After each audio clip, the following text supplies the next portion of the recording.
मित्रांनो, या व्हिडिओमध्ये मी ॲक्सिलेटर, ब्रेक आणि क्लच गाडी चालवत असताना ऑपरेट कसं करायचं याबद्दल थोडंसं माहिती सांगण्याचा प्रयत्न करतो आहे. आता तुम्हाला गिअरचा लिव्हर दिसत नसल्यामुळं थोडंसं कन्फ्युजन वाटेल की आपण काय बघतो हे.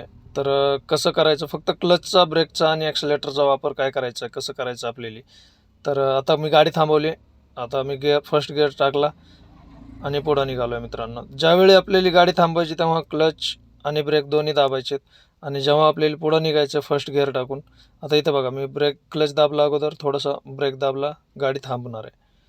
आता गाडी थांबवली आणि आता आपल्याला फर्स्ट गिअर टाकायचा आणि क्लच, ब्रेक सोडायला हळूहळू आणि क्लच लगेच सोडायचं. बघा, गाडी बंद नाही पडणार. थोडंसं क्लच आहे ना मित्रांनो, थोडासा हळू सोडायचं थोडं.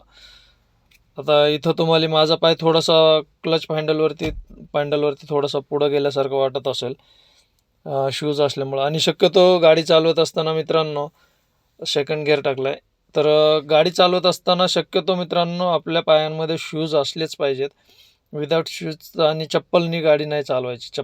स्लीपर चप्पल, साधे चप्पल जे असतात, तुम्ही सँडल वापरू शकता, पण साधा जो चप्पल असतो ना, म्हणजे बिना बंदाचं म्हणतो ना आपण, बंद नसतील त्याला, तर ते चप्पल्स वापरायचे नाही आहेत.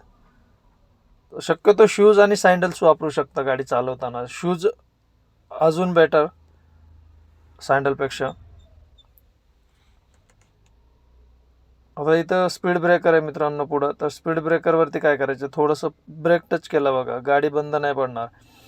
आ फक्त काय करायचं माहिती आहे का मित्रांनो, आपल्याला गाडी चालवत असताना क्लचचं आणि ब्रेकचं जजमेंट जमलं पाहिजे. सगळ्यात महत्त्वाचं की क्लच आपल्याला सोडायला आणि फ्री करायला आणि पकडता पण आला पाहिजे. हाफ क्लच पण पकडता आला पाहिजे. कधी कधी आपल्याला स्पीड ब्रेकर, आता समोर पहा तुम्ही, समोर इथं थोडासा चढ आहे आणि स्पीड ब्रेकर पण मोठा आहे. तर त्या सिच्युएशनमध्ये थोडंसं आपल्याला क्लच दाबायला लागतो. नाही दाबला क्लच तर आहे त्या स्पीडमध्ये गाडी पुढं जाण्याची शक्यता असते, म्हणजे पुढं जाते आणि आपल्याला मोठा जर्क बसतो, असं झटका बसल्यासारखं होतं. तर शक्यतो होता होईल तेवढं हे बघा, असं क्लच दाबून आपल्याला परत फर्स्ट गिअर टाका.